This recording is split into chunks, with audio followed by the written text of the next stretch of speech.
Olá, sejam muito bem-vindos a mais um evento da segunda semana de Meio Ambiente da UESO. Eu sou Vanderlaine Menezes, professora adjunta da Unidade de Biologia da UESO, bióloga de formação, com mestrado e doutorado em Ecologia pela UERJ e pós-doutorado em Ecologia e Conservação de Espécies.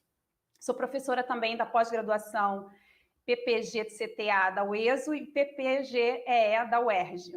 E essa é a nossa primeira mesa redonda online desse evento, e o tema da discussão de hoje vai ser qual a importância da biodiversidade para a manutenção da nossa saúde e do nosso bem-estar enquanto espécie humana.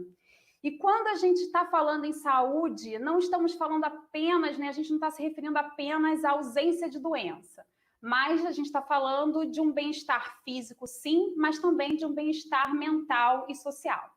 Dessa forma, então, a saúde acaba sendo tratada como um reflexo de uma conjuntura social, econômica, cultural, de onde a gente está inserido.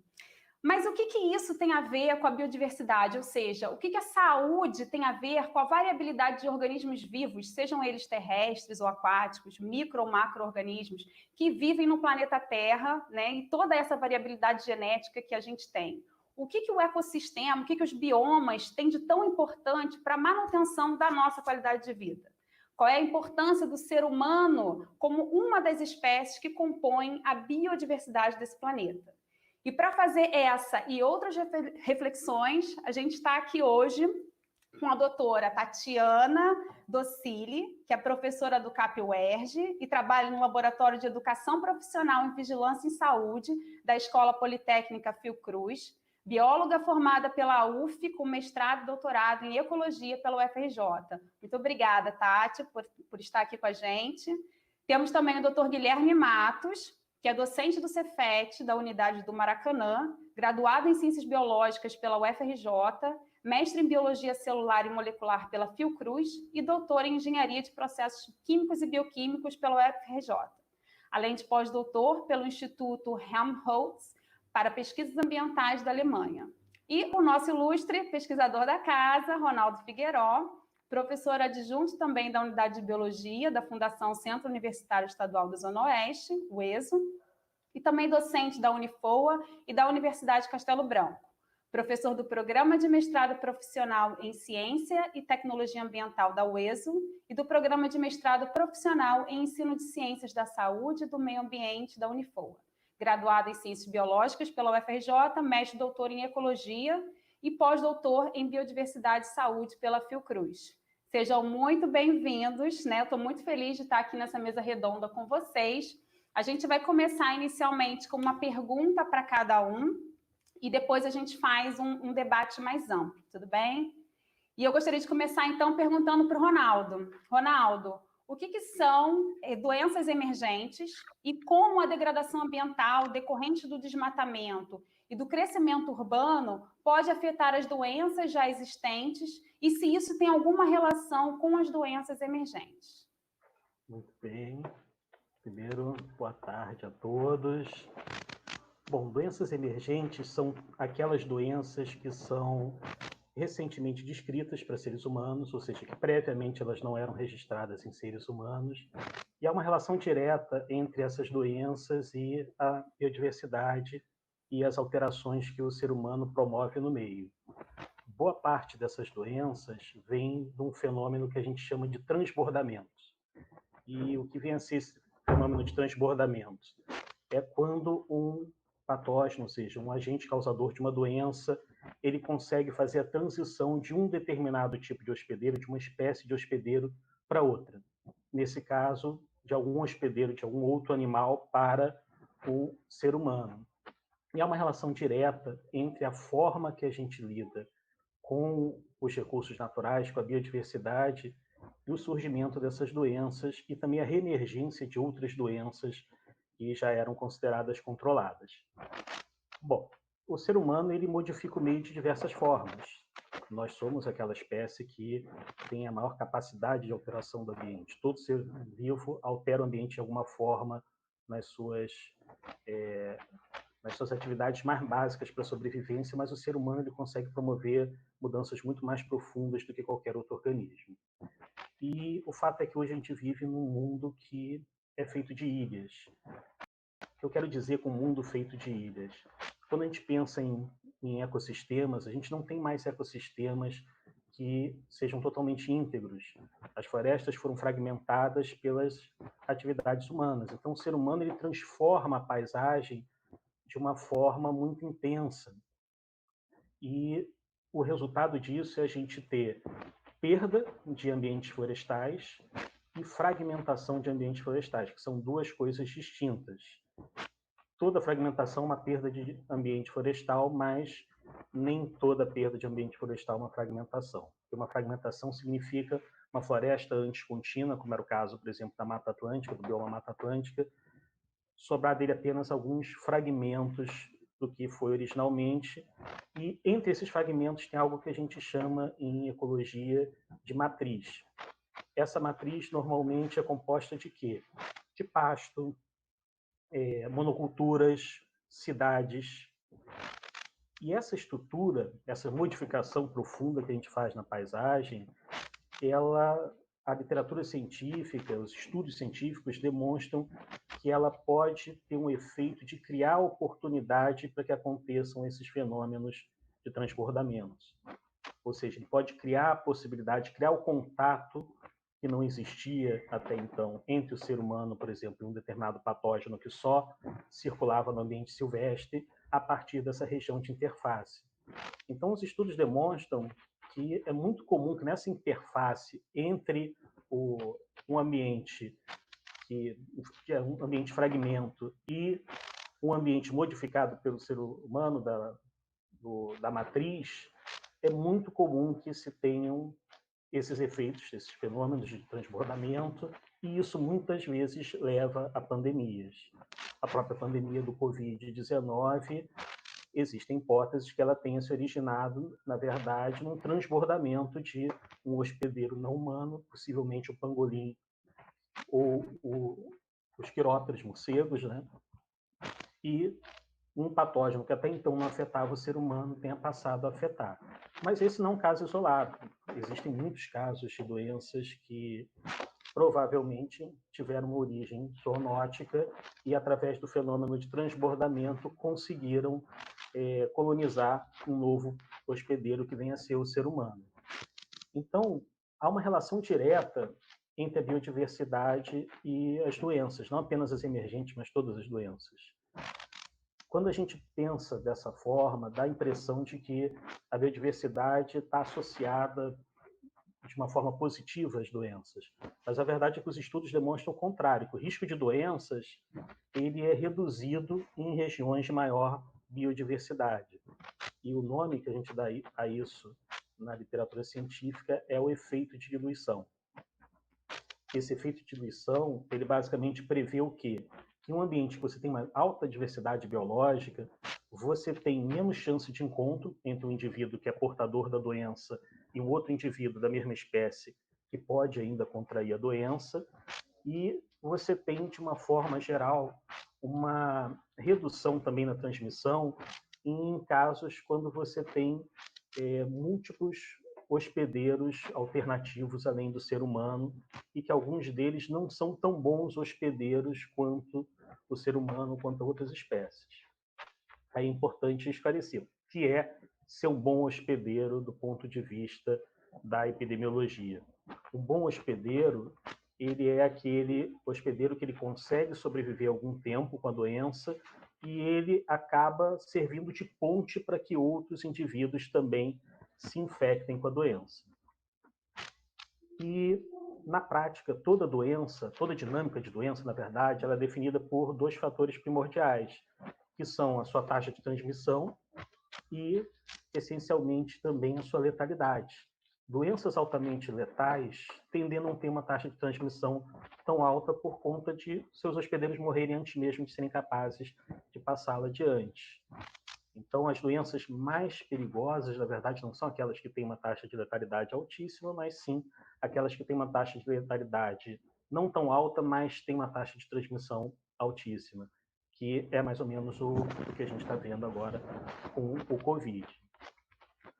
Agora, nesse cenário, é importantíssimo a gente começar a rever a forma que a gente encara as perspectivas de conservação. Porque, na verdade, a história tem nos feito cada vez mais perceber que, por mais que tenham sido tratados como campos distintos ao longo da história, conservação e saúde pública não são duas áreas totalmente apartadas. Pelo contrário, há uma ligação direta entre ambas. A partir do momento que esses estudos vão demonstrando que áreas com maior biodiversidade tendem a ter menor risco de transmissão, por conta da existência do efeito de diluição, normalmente por conta desses hospedeiros menos competentes, hospedeiros ou que morrem antes de passar aquele patógeno adiante, ou que tem algum comportamento, por exemplo, que impeça a passagem desse patógeno.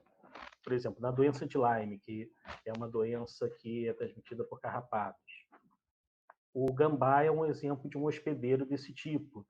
Ele consegue remover os carrapatos de maneira que, uma vez ele infectado, dificilmente o carrapato vai servir de ponte para infectar um outro hospedeiro. Então, isso é algo muito bem observado para essa doença, mas que já existem evidências que várias doenças são afetadas pelo efeito de diluição. Nessa perspectiva, na região que tem maior biodiversidade, que é a região dos trópicos, a gente tem mais presença desse efeito de diluição. A gente está mais protegido, assim, digamos, do risco de doenças, uma vez que nós não atuemos para reduzir essa biodiversidade como a gente tem feito por conta da forma que a gente explora os recursos do ambiente. Então, acho que é essencial a gente ter em vista que a maneira que a gente lida com a diversidade biológica está diretamente relacionada à nossa saúde.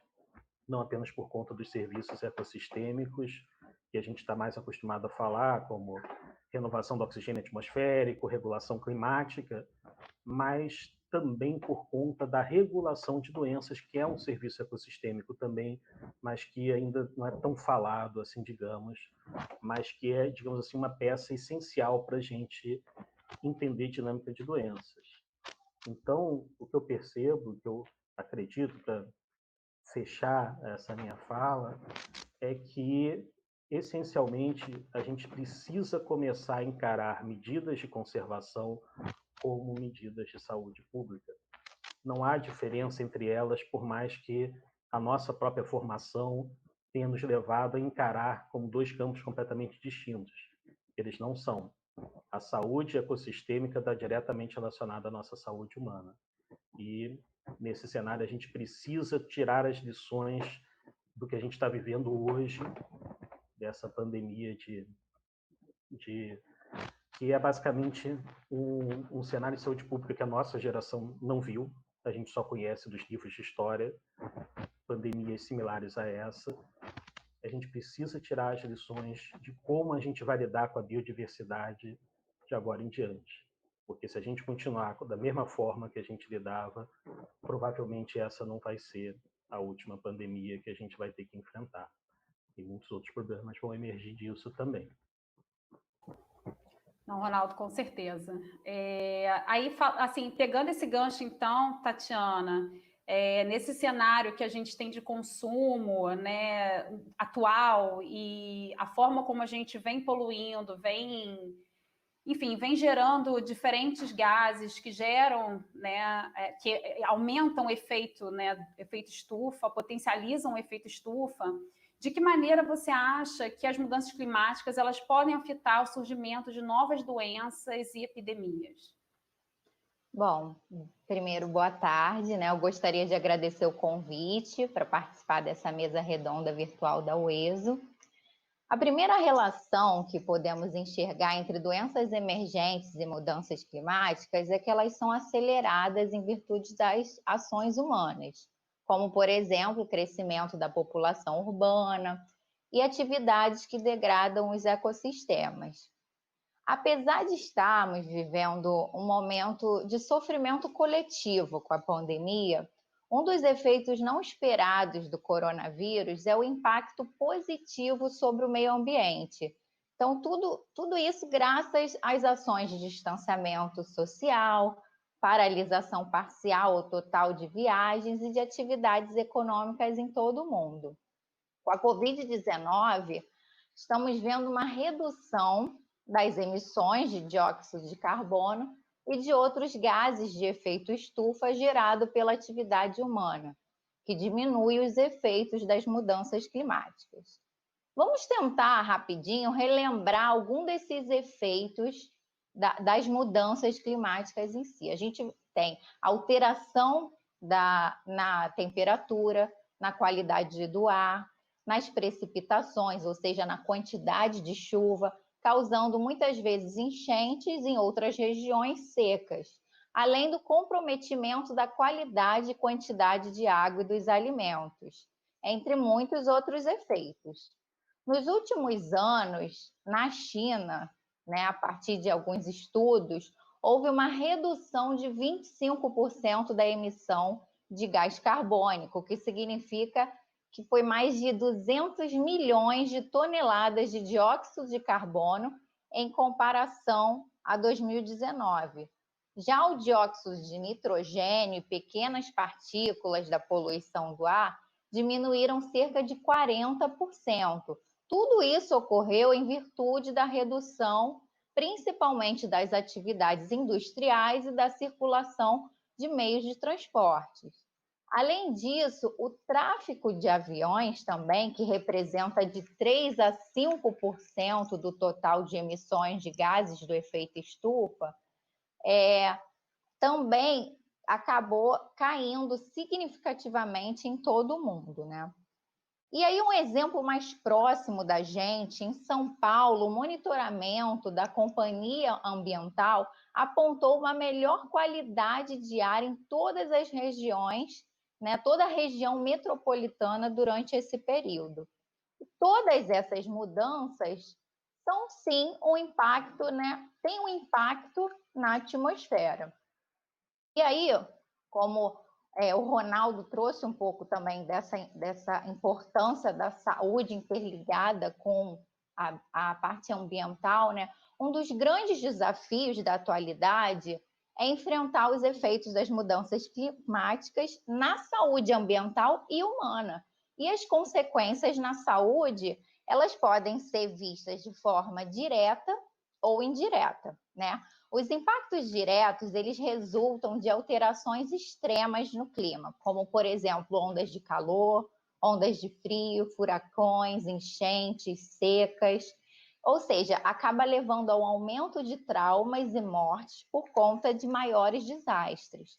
Já os impactos indiretos são mediados por mudança no ambiente que influenciam os ecossistemas, como, por exemplo, doenças diarreicas provenientes da transmissão hídrica e alimentar, em consequência da alteração na quantidade e qualidade da água, doenças não transmissíveis, como cardiorrespiratórias ou dermatoses, doenças da pele, e até mesmo desnutrição, devido à alteração na disponibilidade de alimentos decorrentes das secas em áreas férteis.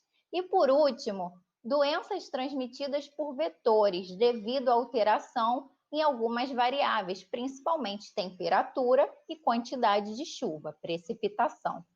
Mas o que são os vetores? Vamos relembrar um pouco esse conceito. São animais transmissores de doenças que podem transmitir um agente etiológico. O agente etiológico é uma bactéria, um vírus, um verme, e ele pode transmitir de um hospedeiro para o outro. Trazendo para um exemplo mais do nosso cotidiano, né, os mosquitos, em relação aos mosquitos vetores, o aumento da temperatura global ele pode afetar o ciclo de vida desses insetos, pois ele acelera o metabolismo das larvas, que desenvolve mais rapidamente para a fase adulta. E essa fase adulta é a fase de transmissão do agente infeccioso. Além disso, também acelera a transmissão do próprio agente etiológico, do vírus, do protozoário. Ou seja, o tempo que o vírus se multiplica no vetor até chegar à glândula salivar é muito mais rápido. E aí ele já está apto à transmissão. Por último, um outro exemplo é a expansão também da distribuição desses vetores de doença. tanto em altitude como latitude. Então, apesar dos países tropicais apresentarem condições climáticas favoráveis para a transmissão de doenças vetoriais, a circulação de alguns vetores já está sendo observada, monitorada em algumas regiões mais frias. Bom, e aí saindo um pouco da questão dessa alteração da temperatura e indo para a quantidade de chuvas, quando você tem uma maior frequência de chuva, vai acarretar um acúmulo de água maior nos recipientes, aumentando a oferta de criadouros, tanto os naturais quanto artificiais, onde os mosquitos se desenvolvem. Em contrapartida, se você tem um período de seca em determinadas regiões, acaba obrigando as pessoas que sofrem mais com as vulnerabilidades sociais a armazenarem águas em tonéis ou em outros depósitos artificiais, que servem de criadouro, aumentando a população de vetores. E aí, consequentemente, depois de todos esses exemplos que eu trouxe para vocês, existe aí uma consequência do aumento da ocorrência de doenças, como dengue, chikungunya, febre amarela, malária, entre outras. Por isso, um dos problemas do aquecimento global para a biodiversidade é que em locais que os animais já estavam adaptados a viver, eles começam a se tornar inabitáveis. À medida que a temperatura aumenta, as chuvas começam a ficar imprevisíveis e a vegetação ela muda, tanto o período da floração quanto da frutificação. Esse fato também influencia o comportamento de alguns animais hospedeiros e reservatórios de doença. Então, quando a gente fala no processo de doença, a gente tem diferentes organismos componentes sendo envolvidos, né, são envolvidos nesse processo. A gente falou um pouco do agente etiológico, da mudança do comportamento do vetor também, e também a gente vai ver que tem uma mudança no comportamento desses hospedeiros ou reservatórios. E aí, como exemplo, né, se a gente tiver muitas árvores, muitas árvores elas mudaram o padrão quando elas dão os frutos, quando vem a frutificação. E aí, isso fez com que os animais buscassem as mesmas árvores, as mesmas plantas para se alimentar. E aí você imagina várias espécies de morcego, chimpanzés, gorilas, procurando a mesma planta para se alimentar, quando isso não era o normal. E aí eles acabam comendo a mesma fruta, trocando fluidos salivares, e esses fluidos eles podem conter agentes infecciosos. E aí, no segundo cenário, você tem alguns locais do mundo, né? Alguns locais do mundo existem certos tipos de cavernas que são um ambiente propício para morcegos, algumas espécies de morcego, devido à disponibilidade de água. E aí, com a redução, né, um dos efeitos das mudanças climáticas, a redução das chuvas, você pode diminuir a quantidade dessas águas subterrâneas. Portanto, esses morcegos eles perderão esses hábitats e precisarão se deslocar para outros locais com água disponível. Todos esses cenários, eles levam às consequências que o Ronaldo já comentou anteriormente, né? E aí, depois da gente ver essa breve explicação e relacionar com o que já foi dito anteriormente pelo Ronaldo, fica evidente não só a importância da saúde e do ambiente em si, mas como a perda da biodiversidade e as mudanças climáticas, elas estão interligadas e elas precisam ser prioridades para um país, para o desenvolvimento sustentável de um país, né? Eu espero que realmente a pandemia ela transforme o mundo em que vivemos, né? Porque a gente precisa dessa mudança e quanto mais a gente falar disso, melhor, né? Que aí sim a gente consegue trazer esse papel. Obrigada. Não, eu que agradeço, Tati. Realmente foram ótimas colocações. Eu acho que a gente vai ter depois várias coisas para comentar, para conversar sobre. Mas antes eu queria dar a palavra para o Guilherme. Guilherme, eu queria saber a sua opinião de quais são os novos direcionamentos, né, da pesquisa científica, de uma forma geral, a partir do que a gente está vivendo hoje. Como que você acha que a gente... Qual vai ser esse novo direcionamento? Seu microfone está mudo, Guilherme. Você precisa tirar o do mudo. Sabíamos que ia acontecer Obrigada. isso, né? Primeiro, boa tarde a todos. Queria agradecer o convite, agradecer a presença de todo mundo que está assistindo a gente. Eu acho que essa discussão é importantíssima, né? Muito pertinente para o momento. Então, antes de falar propriamente dos direcionamentos que a gente vai ter para as pesquisas ambientais relacionadas à saúde, que o Ronaldo e a Tatiana vêm falando, né, que são primordiais, eu acho que a gente vai ter direcionamentos importantes na pesquisa em si, né? Então, o que a gente observa é uma necessidade social de uma melhor comunicação em pesquisa e um melhor entendimento do que é a pesquisa científica, o que é o conhecimento científico. A gente está observando, por exemplo, um crescimento muito grande e necessário, né, da divulgação científica. A gente está vendo importantes institutos de pesquisa, pesquisadores, programas de pós-graduação, universidades, todo mundo, se a gente for hoje em dia numa rede social, a gente vai ver vários canais de divulgação científica. E eu acho que isso atende um pouco a essa demanda que está sendo social, né, do nosso entendimento do que é ciência, né? Quais são as possibilidades, quais são as limitações, quais são as perspectivas, né? Eu acho que socialmente a gente não tem esse entendimento, de uma maneira, que deveria ter, né, bem disseminada. E aí eu trago outro aspecto, né? Eu acho que um aspecto muito importante é a gente repensar o nosso próprio ensino de ciências, né? A gente que trabalha nessa interface entre produção de conhecimento e produção de conhecimento acadêmico e escolar, né? A gente observa isso, né? O ensino de ciências ele tem que se aprofundar um pouco mais, não só na estratégia didática, mas também no currículo. Trabalhar um pouco mais a nossa formação na educação científica, né? Para a gente entender melhor as etapas de produção do conhecimento científico, o que que a gente pode cobrar e como se faz ciência, né? Como ela é estratégica para o desenvolvimento de um país. E eu acho que agora essa pandemia está mostrando isso para a gente, né? Pensando num cenário nacional, né, que a gente teve um desenvolvimento científico muito interessante, até teve desenvolvimento de algumas doenças, algumas vacinas de SARS-CoV-1 que pararam, por exemplo, e eu acho que a gente tem que socialmente entender melhor o que é ciência, porque eu acho que isso parte da escola, além da divulgação científica, né? Agora trazendo o Ronaldo e a Tatiana colocaram, né, a pesquisa a pesquisa científica ambiental aplicada à saúde humana, ela vai ela trouxe uma série de insights nesse momento, né, esse momento bem traumático, mas ele traz importantes pontos que a gente vai ter que desenvolver.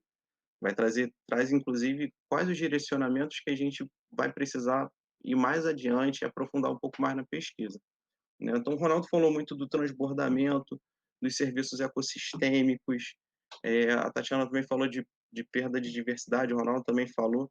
Então acho que esse é um ponto importantíssimo, a maneira com que a gente ocupa o ambiente, né, quando a gente se instala, forma as cidades, a gente vai ter que ampliar muito mais o nosso conhecimento de biodiversidade, né. Quando a gente começa a falar em perda de a gente só vai conseguir falar de perda de biodiversidade, né, quando a gente falar num âmbito mais geral, quando a gente de fato conhecer a biodiversidade, eu acho que essa informação a gente ainda não tem por completo.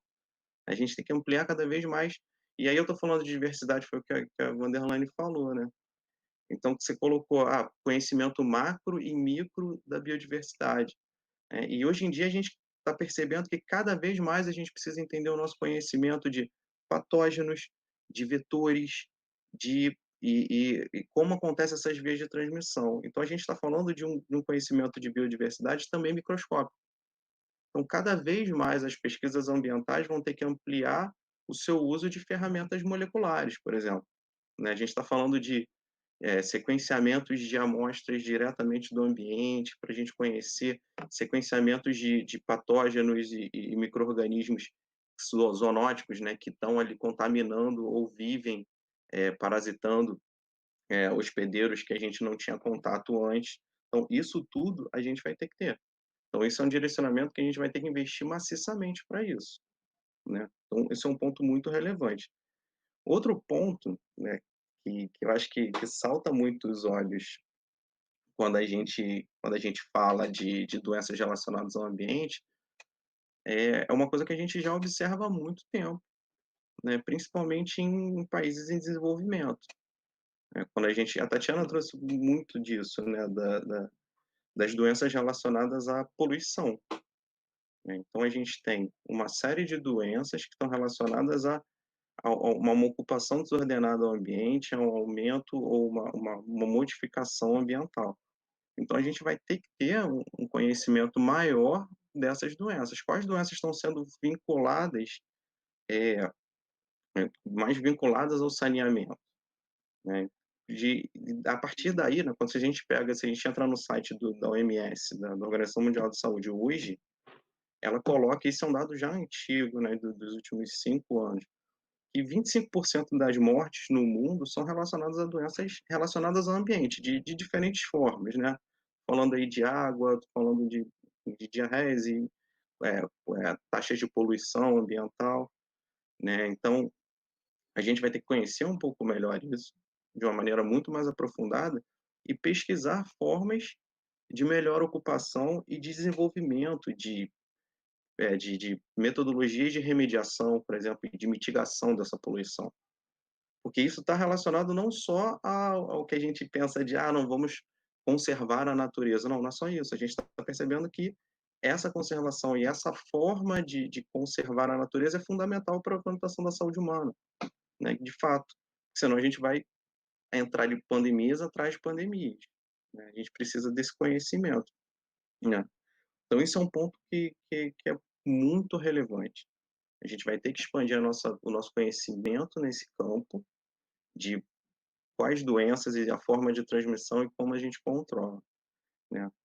Um outro ponto fundamental também que a Tatiana trouxe é o conhecimento, já sabidamente, de muitas doenças relacionadas à poluição ambiental, né? Doenças respiratórias, alergias, asma, doenças cardiovasculares.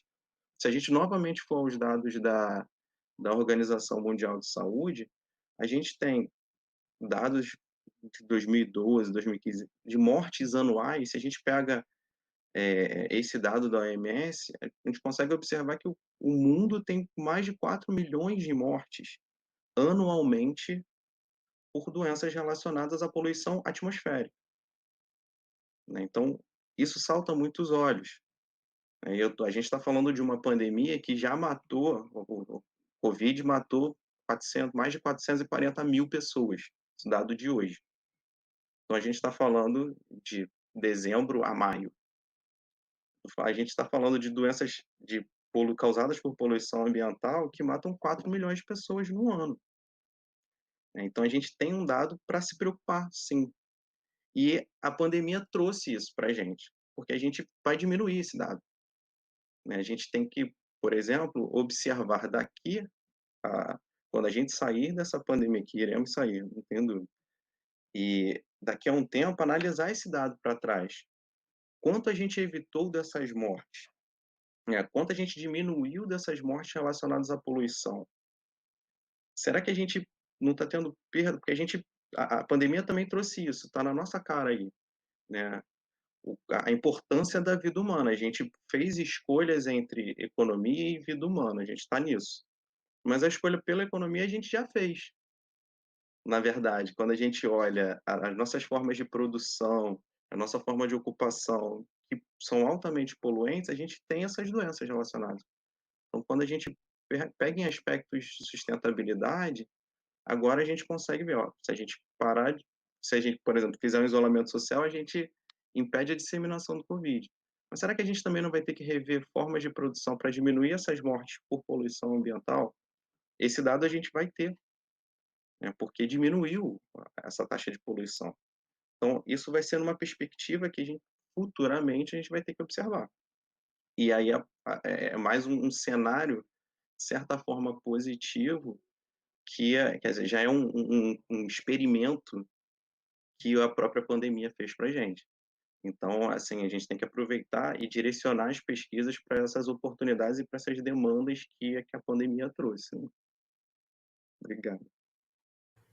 Obrigada, Guilherme. Não, esse que você trouxe realmente é muito importante, e esse último ponto que você colocou em relação à economia, ele é fundamental, porque, na verdade, as pessoas às vezes acham que quando a gente está falando de defesa do meio ambiente, a gente está falando ou defende o meio ambiente ou desenvolve economicamente, quando, na verdade, a gente já viu que existem alguns modelos que dá para fazer as duas coisas. E a grande verdade é que a gente está aqui vivendo nesse planeta, a gente não tem um outro planeta para viver. Então, o que a gente vai fazer ao longo do tempo, né, com a nossa qualidade de vida? Porque a gente está falando de qualidade de vida. No fundo, quando a gente está falando em preservar o meio ambiente, a gente tem N razões para isso. E uma delas, acho que a principal, é a nossa qualidade de vida, do ser humano como espécie. No final das contas, né, os grandes empresários, eles não estão criando novos modelos de economia simplesmente porque eles não estão gostando da forma como eles ganham dinheiro. Na verdade, eles estão vendo que existe uma forma muito lucrativa de você fazer dinheiro e, além disso, manter a sua qualidade de vida. Porque se as pessoas ficam doentes, é isso, olha o que a gente está vendo, né? A economia colapsa. Então, assim, é um sistema que realmente precisa ser repensado. A forma como a gente consome, a forma como a gente realmente está vivendo, a gente precisa repensar, porque de alguma forma isso não tem funcionado muito bem. E assim, nós temos algumas perguntas aqui, tá? Eu vou falar para vocês aqui. O João Eduardo Matos, ele está perguntando, visto que vivemos um processo pandêmico, como faremos para preservar o biossistema? Não me parece que seja somente uma ação local. Bom, todas as ações começam de uma forma local, né? Tudo, na verdade, é um sistema só. A gente, até para conseguir estudar a natureza, a gente tem que tentar trabalhar com unidades menores, como os ecossistemas que a gente conhece. Quando a gente pensa em Mata Atlântica, quando a gente pensa no rio, mas tudo isso está ligado em algo muito maior. É tudo um planeta só. E, na verdade, eu acho que essa pandemia está nos fazendo perceber que quando a gente reduz o nosso ritmo, reduz a forma que a gente explora os recursos do ambiente, os resultados, os efeitos negativos que a gente tem sobre o ambiente, eles se demonstram de uma forma muito imediata. Tem se percebido, de uma forma geral, redução na emissão de gases de estufa, tem se percebido uma redução na produção de poluição durante esse período, como já foi colocado pelo Guilherme. A Tatiana também falou um pouco disso. Então, na verdade, eu acho que a gente tem sim que pensar em conservar. Acho que a pandemia está nos chamando a atenção para isso, está nos fazendo repensar a nossa forma de viver. E eu acho que é uma questão que vai muito além do discurso padrão que a gente tem de conservação. A pandemia nos fez ter a noção de que a gente não está falando de conservação da biodiversidade, pura e simplesmente, está falando da nossa própria sobrevivência. Espécies se extinguem, nós somos apenas mais uma espécie. E, na verdade, processos epidêmicos são muito comuns de acontecerem na natureza quando populações atingem tamanhos muito elevados. Isso é parte de um fenômeno que a gente estuda em ecologia que a gente chama de regulação populacional. Então, não é algo tão surpreendente que a gente esteja passando por uma pandemia. A questão é, a gente vai repensar, ressignificar as coisas da nossa vida para que a gente não tenha outros cenários como esse no futuro próximo? E aproveitando, fazendo uma menção à fala da Tatiana, a gente ainda tem mais problemas associados à questão das alterações climáticas. Poucos anos atrás, a gente teve registros de casos de bacilos antraces na região da Sibéria. E isso foi atribuído a uma carcaça de um animal que tinha morrido de antraces, que estava ali, ficou muito tempo indisponível, né, inacessível por conta do gelo. Com o derretimento do gelo, aquela carcaça ficou exposta e com isso você teve novos casos de contaminação. Então a gente ainda tem essa outra questão.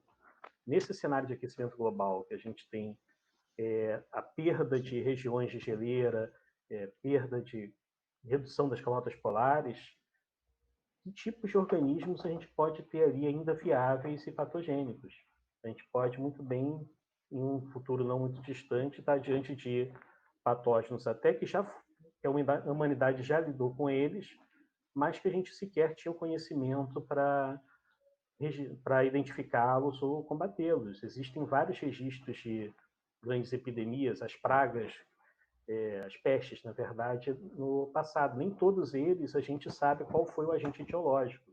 Alguns a gente deduz pelos sintomas, peste de Atenas, enfim, N pestes registradas na história da humanidade. Então, será que se a gente tiver que se deparar com esses patógenos de novo, a gente vai saber como lidar com eles? Há muitas coisas que a gente tem que repensar se a gente quiser persistir enquanto espécie. E... Pode falar, Vanessa. Então, eu até queria ajudar a responder isso também, João, porque realmente, quando a gente para pensar como que a gente vai preservar isso tudo, né, que a gente tem de biodiversidade e ainda continuar vivendo como seres humanos, eu acho que o grande lance foi isso que o Ronaldo falou. A gente tem que entender que nós somos apenas uma das espécies que ocorrem nesse planeta. Então, assim, a gente é um pontinho dentro de uma rede que, na verdade, interage entre si. Toda vez que a gente extingue uma espécie, que a gente mexe no ambiente, essa rede ela faz um rearranjo. E à medida que ela faz esse rearranjo, são leis químicas e físicas que vão regendo, né, tudo isso, e como que isso vai ser rearranjado e o que vai surgir, a gente nem sempre sabe. Por exemplo, essa pandemia, né? Então, eu acho que assim, a gente consegue preservar sim, mas para isso a gente precisa mudar a nossa relação de consumo, a gente precisa ter noção de que a gente precisa de qualidade de vida, e a gente só obtém isso entendendo que somos apenas uma dessas espécies que compõem esse planeta, e que qualquer alteração que a gente faça vai ter um rearranjo, e que esse rearranjo pode ser bem negativo para algumas espécies, inclusive para a nossa. E assim, eu acho que pesquisa científica é fundamental, a gente precisa de pesquisa científica multidisciplinar, como o Guilherme falou, né? A gente precisa realmente integrar as grandes áreas, porque é isso, a natureza ela é muito complexa, então a gente não consegue entender tudo se a gente estiver muito limitado. É claro que os trabalhos específicos são super importantes, mas é a partir deles que a gente vai expandindo, e para isso a gente precisa dos diferentes saberes falando juntos, né? A gente precisa dessa interação. E, obviamente, a gente precisa de políticas públicas globais. Então, assim, porque a gente tem um único planeta. Então, o que acontece lá na Europa vai afetar outra parte do mundo. O que acontece na África vai afetar outra parte do mundo. O que acontece na Amazônia vai afetar a gente aqui no Sudeste e também outras partes do mundo. Isso a gente tem que entender, porque, na verdade, é um planeta só. Então, realmente, o bater da borboleta, ele vai gerar uma série uma série de coisas que vão desencadear a partir dali, que é um efeito em cascata. Então, a gente realmente precisa reforçar esses acordos internacionais. Então, os objetivos que são traçados por esses acordos.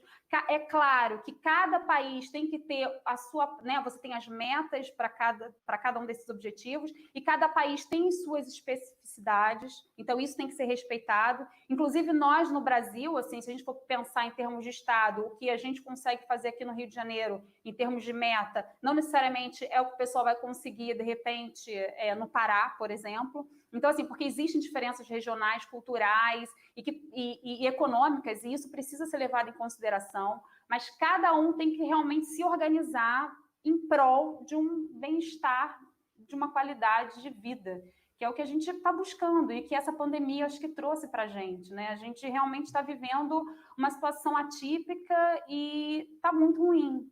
Então, a gente não quer viver isso de novo, e para isso a gente precisa realmente ter uma relação melhor em termos de conservação. Alguém quer fazer mais algum comentário? Porque tem mais perguntas. Acho que a Tati queria. Vamos às perguntas. Não. Fala aí. Não, vamos focar então nas perguntas, né? Primeiro, melhor. Tá, então, olha só. Tem uma outra pergunta também, perguntando assim, o Henrique Vogel Henrique, perguntando se é possível ter qualidade de vida para 7 bilhões de pessoas, uma vez que os recursos são limitados. Isso aí é uma questão que a gente, como ecóloga, né, Vande, e Tatiana, e o Guilherme também é da área, a gente passa por um conceito que a gente vê para todos os organismos, capacidade de suporte. Os recursos do ambiente só suportam uma população até um tamanho X, e a verdade é que a população humana aumentou exponencialmente desde a Revolução Industrial. De alguma forma, a gente conseguiu aumentar nossa capacidade de produção de alimento, de moradias, mas isso tem seu preço. Isso tem exercido uma pressão muito forte sobre o ambiente. E, no final das contas, é o que eu mencionei anteriormente. A gente não está falando de preservar a vida, porque a vida, de alguma forma, vai ser preservada. A vida muda. Só a gente olhar quantas biotas diferentes, quantos organismos diferentes já passaram por esse planeta antes da gente sequer surgir quanto espécie. Existe uma comparação muito interessante que fazem, que é pegar o tempo todo da história da Terra e converter isso num calendário de um ano. Nesse calendário de um ano, a nossa espécie surge nos últimos minutos do último dia do ano. Ou seja, nós somos uma espécie muito recente. Tantas outras já passaram, tantas outras já desapareceram. Se a gente não mudar a nossa relação com o ambiente, nosso modelo civilizatório, a nossa forma de fazer o uso dos recursos do ambiente, nós vamos ser mais uma espécie a se extinguir. E é contra isso que a gente está lutando também. Não é tão altruístico quanto todos nós gostaríamos que fosse. Não é só uma luta pela conservação da biodiversidade, é uma luta pela nossa sobrevivência também. E eu acredito que essa situação de pandemia talvez tenha feito com que a sociedade comece a entender realmente isso. Pelo menos eu tenho essa esperança. Então, só para dar uma complementada, né, eu acho que aí a gente vive uma dicotomia, né? Assim, voltando até um pouco na pergunta anterior do João, quando a gente fala em termos de controle de poluição, é algo que é local, mas o que a Vande falou, é muito... A pandemia mostrou para a gente que a gente tem que pensar globalmente, né? Não pode, os países não podem ter completa e total autonomia, porque existe toda uma influência no planeta inteiro. Mas quando a gente fala de formas de produção, né, pensando que também nessas formas de subsistências elas produzem resíduos e, enfim, a gente vai ter que pensar globalmente. A forma de produção é local, mas a produção dos resíduos e os impactos eles não são tão locais, né? Então a gente vai ter que pensar um pouco mais localmente. E a gente vai ter que ampliar o nosso conhecimento disso. Até que ponto a gente vai ter inovações tecnológicas para prover esses recursos, porque a gente tem formas de produção cada vez melhores e mais eficientes, mas talvez a gente chegue num limite, né? E aí isso entra numa responsabilidade grande da ciência. Eu acho que muitas vezes, até por uma falta de conhecimento das reais potencialidades da ciência, né? Eu acho que a ciência é o que permite a gente esteja aqui, né? Dessa ocupando o ambiente como a gente ocupa, mas ela tem suas limitações.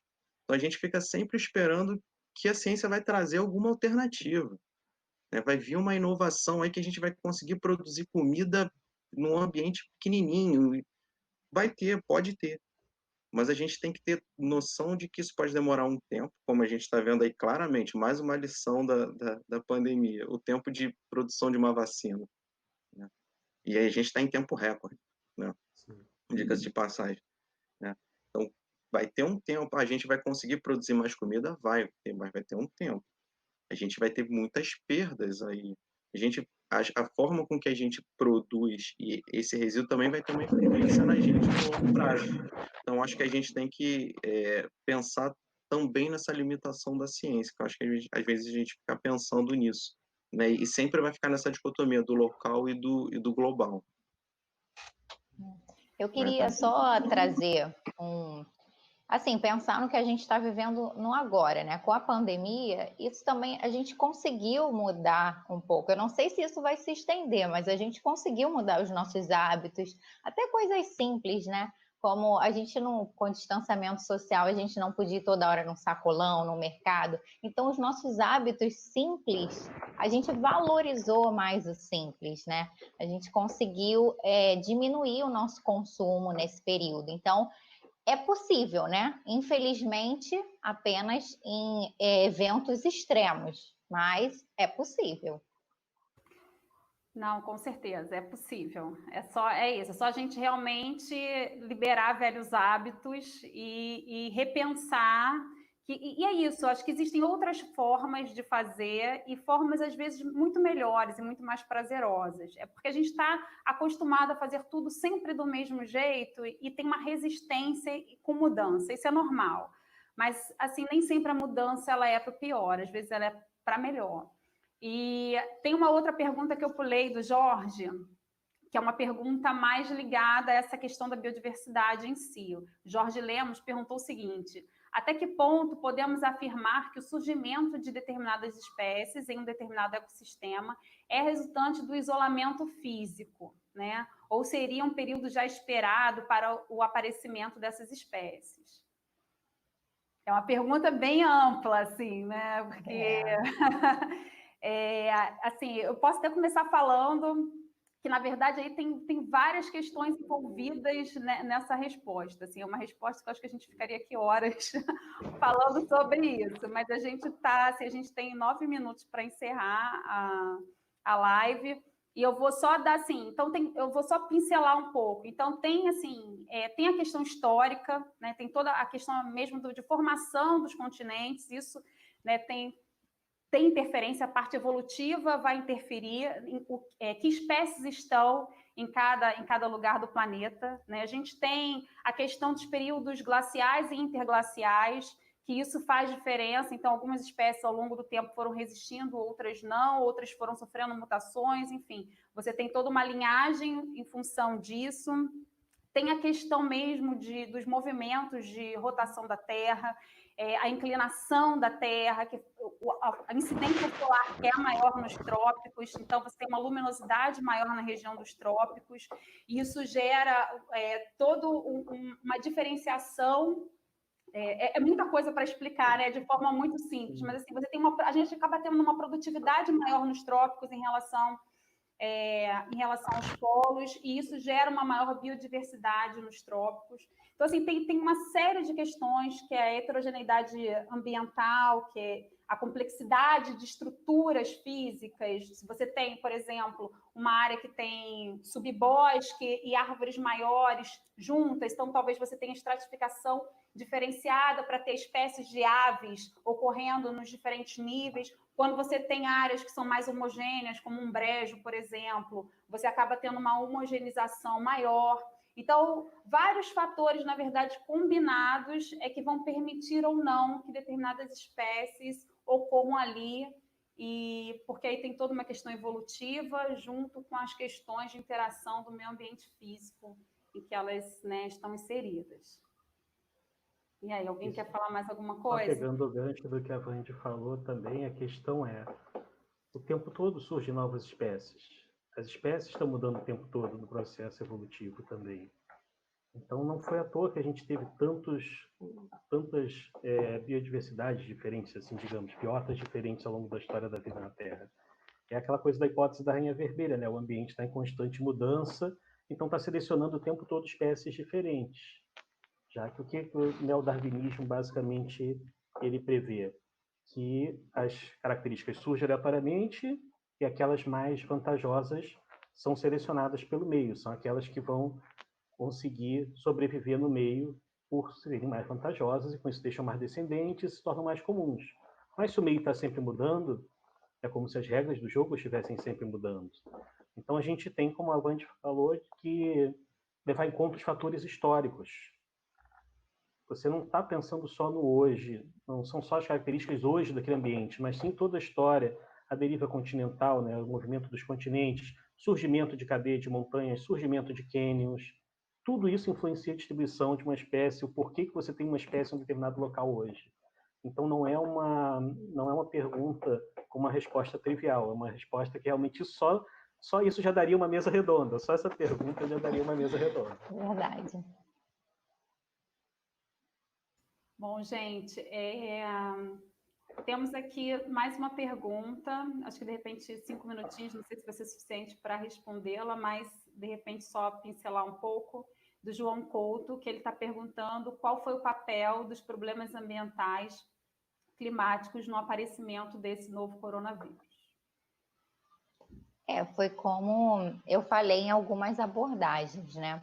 Você tem, na verdade, 75% das doenças têm origem zoonoses, né? Então, esses agentes etiológicos, eles viviam entre os diferentes animais, diferentes espécies de animais.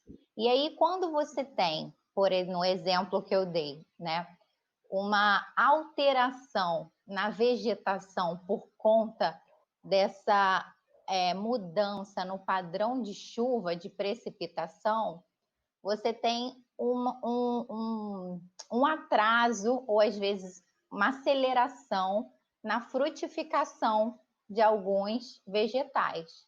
E aí, outros já vão ter esse retardo.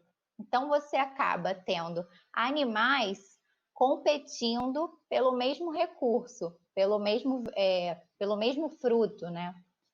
E esses animais acabam trocando muitas vezes esses fluidos salivares e acabam simplesmente trocando também esses agentes etiológicos. E aí, quanto mais você tem esse efeito da mudança climática nesses hospedeiros e reservatórios de doenças, você acaba alterando em si todo e trazendo maiores riscos de doenças, né?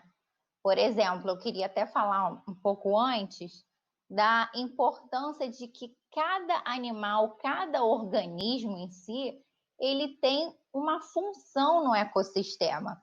Então, quando eu trouxe essa questão da mudança da vegetação, né, relacionado com a doença, a gente também vai ter uma mudança, por exemplo, algumas hipóteses que são levantadas, que muitas abelhas estão diminuindo a quantidade por conta dessas alterações de vegetação. Então, elas não estão conseguindo sincronizar o tempo, entre o período que ela faz a polinização. E não só abelhas, outros animais polinizadores que têm essa função muito importante de equilíbrio do ecossistema acabam se desequilibrando. E aí a gente pensa, poxa, mas qual a função da abelha além da polinização? Ela muitas vezes ela está polinizando um campo enorme de soja, de diferentes terras férteis, e isso é fundamental para a economia em si, né? E aí, quando a gente tem mais a perda também desses hábitats, desses locais, essa abelhinha, né, ela precisa percorrer todo um campo, né? Ó, já até cansa só eu falando, ela precisa percorrer todo um campo de soja para conseguir um outro habitat, sabe? Para ela conseguir realizar suas funções, seus alimentos. Então, quando você vai perdendo também esses locais, por conta de secas, enchentes, consequências da mudança climática, você também diminui o quanto aquele animal consegue de área para sobreviver. E aí o que acontece? A aproximação desse animal com os humanos. É o que aconteceu. E aí você tem o caminho preparado para aquele pulo do vírus, né, para outras espécies, que aconteceu com AIDS, com várias viroses que a gente conhece, que se iniciaram em animais e tiveram esse pulo para a espécie humana. Bom, daria para a gente ficar aqui horas falando sobre esse assunto. Enfim, várias coisas, assim, quando você foi falando, que me vieram à cabeça, mas a gente acho que já está com 1 hora e é um assunto meio esgotado, a gente pode combinar. Tem mais alguém que quer comentar mais alguma coisa? Só para finalizar, Wandy, eu acho que, sim, uma coisa muito importante também que a pandemia está demandando para a gente é o que a gente pode fazer para evitar outras pandemias. né? Então, a gente, por exemplo, quando a gente fala de todos esses conhecimentos que o Ronaldo falou, que a Tatiana também falou, eles estão muito relacionados ao que aconteceu. A gente estudando o porquê daquele problema ambiental, porquê daquela perda de biodiversidade, né? Então, quando a gente analisa esse cenário, é sempre depois do leite derramado, né? Então, a gente vai ter que expandir áreas dentro da pesquisa que utilizem esses dados já produzidos, esse recorde de dados, né? Esses dados armazenados. Então, cada vez mais a gente vai precisar expandir o nosso estudo dentro das ciências de dados. Então, a gente viu isso, né? A gente faz políticas de isolamento social baseadas em projeções, em predições, né? Cada vez mais a gente vai ter que usar esse Big Data, né? De o máximo de dados possíveis para fazer essa predição, e a gente vai ter que fazer não só o comparativo, né? Quando a gente falou, por exemplo, das doenças de poluição, a gente vai ter que comparar o antes e depois, as perdas econômicas que a gente tem por essas doenças ambientais, ver se a gente diminuiu essas perdas econômicas por conta dessas doenças, e todos esses dados ambientais que a gente está tendo, eles vão servir para a gente fazer essas predições. Para falar, ó, a gente precisa do conhecimento de tantos por cento da biodiversidade, por exemplo, para evitar que surja um patógeno que a gente não conheça, por exemplo, e atue na saúde humana. Então, isso é um ponto muito relevante. Não adianta a gente continuar só focando nas explicações do que aconteceu. A ciência está sendo demandada a falar para a sociedade, ó, tem que agir mais ou menos dessa e dessa forma, baseado nessas predições, para a gente não ter outros problemas, né? Então, que a gente vai ter que incorporar cada vez mais e aceitar cada vez mais a ciência de dados no nosso cotidiano, no nosso cotidiano de pesquisa, né? Eu acho que isso fica também principalmente para os alunos que estão assistindo a gente. Não, com certeza, com certeza. E esses modelos preditivos, eles estão cada vez melhores, então a gente realmente consegue perceber se, né, com as alterações das mudanças climáticas ou aumentando o desmatamento, o que acontece. E assim, as previsões não são boas, né? Não são nada boas. Então, mas talvez a gente consiga direcionar melhor, né? Exatamente. Antes que aconteça, a gente precisa entender que, enfim, ciência é isso, né? Trabalha com dados científicos, trabalha com dados reais, para que a gente possa realmente melhorar mesmo a nossa qualidade de vida, né? Atender realmente a sociedade de alguma forma. E algo muito importante, Vande, só aproveitando esse gancho, é que, na verdade, tudo é interdisciplinar. A gente separa as coisas em disciplinas, até porque ninguém consegue dominar tudo. Mas, justamente por isso, as diferentes áreas da ciência têm que se reunir, têm que interagir entre si para resolver problemas que são de natureza multidisciplinar, como esse problema da pandemia. Ele não é um problema só de ordem de saúde pública. Aliás, eu ouço dizer que nenhum problema é só de ordem de saúde pública. Conservação e saúde pública andam lado a lado, por mais que só em tempos recentes que a gente comece a falar, por exemplo, no termo saúde ambiental que a Tatiana utilizou. Isso é muito recente. Uhum. A gente precisa incorporar isso mais. Isso não é razão de juntar o Ministério da Saúde e o Meio Ambiente, fique bem claro, mas a gente precisa entender que essas duas coisas têm que caminhar lado a lado. A gente tem que esclarecer algumas coisas hoje em dia. Não, exatamente.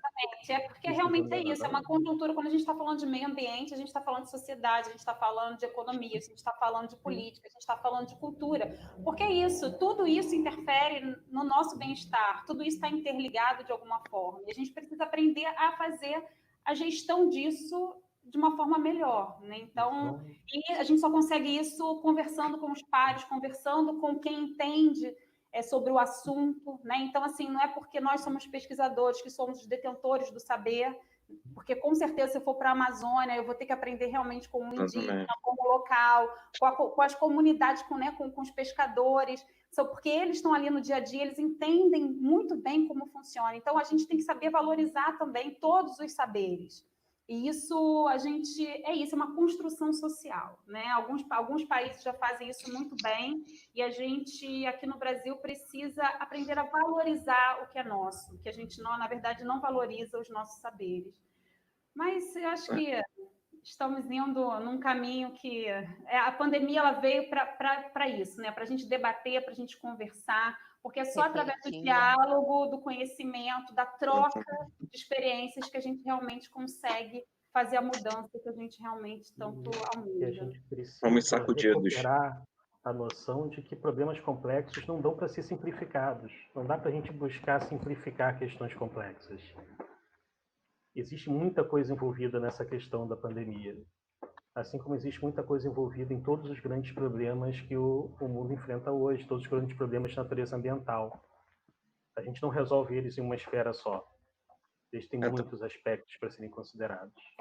Muitos patamares, né? A gente vai começar pelo saneamento básico, que a gente não tem em várias partes aqui do Brasil, inclusive no Rio, e é fundamental a gente ver o problema que isso gera. Mas é isso, gente, foi muito bom conversar com vocês, muito obrigada a todos que participaram, eu acho que eu consegui ler mais ou menos tudo, perdão se passou alguma pergunta, foi muito bom e espero vê-los novamente ao vivo em breve. Obrigado a todos, obrigado pelo convite, gente. Obrigado a todos, obrigado pela participação de todos. Obrigada, gente. Tchau, tchau. Tchau, tchau.